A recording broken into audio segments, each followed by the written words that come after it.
یو سرتیری د خپل نظامي 11 کلن ماموریت باره کې څه وایي؟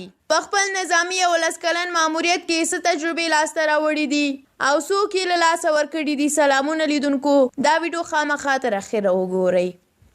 نظامي ماموریت مې 11 کلن شو.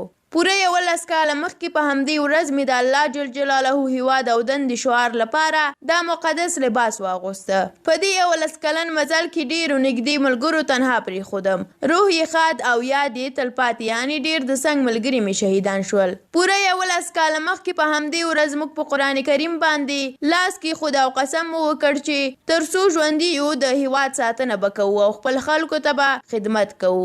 پوره 11 کاله مخکې موږ د مور پلار خویندو ورونو میرمن او اولادونو او د خپلو خپلوانو د غم او ښادۍ سره مخه وکړه. تر هر څه وړاندې مو هیواد مقدس وباله.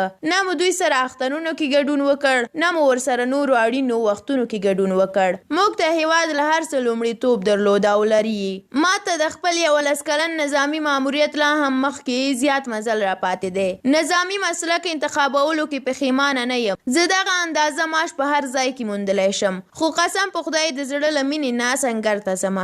دا سمه ده چې موږ دلته د الله جل جلاله هیواد او دندې د شعار تر څنګ کورنۍ ته د نفقې پیدا کولو لپاره راغلي یو. خو ویاړم چې دا مسلک مې انتخاب کړی. هیواد هوټل نه دی چې خواړه پکې وخورو او ترې بهر شو. د هیواد د ساتلو لپاره به همدلته ژوند کوو او همدلته به قرباني ورکوو.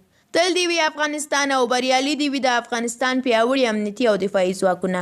اخر کې له هغه ټولو چارواکو جدي غوښتنه کوم چې نور د ملي ځواکونو ته خاصه پاملرنه وکړي، ځکه همدا ملي ځواکونه دي چې دوی دي، همدا ملي ځواکونه دي چې دا هیواد او دا نظام دی. موږ ټول د خدای د وطن او د دښمن لپاره ژوندي لري. امین رب العالمین ثم امین برحمتک یا ارحم الراحمین. له تاسو ډیره زیاته مننه چې ویډیو مو تر اخره ولیدله. که د دې سرتیري د دې میړانې په اړه کوم نظر لرئ زموږ سره کومنټ کې شریک کړئ. د لا ډېرو ویډیوګانو د لیدو لپاره زموږ یوټیوب چینل در سره سبسکرایب کړئ. تر بیا او بلې ویډیو الله مو مل شه. تل دې وي افغانستان، ژوندی دې وي افغانستان.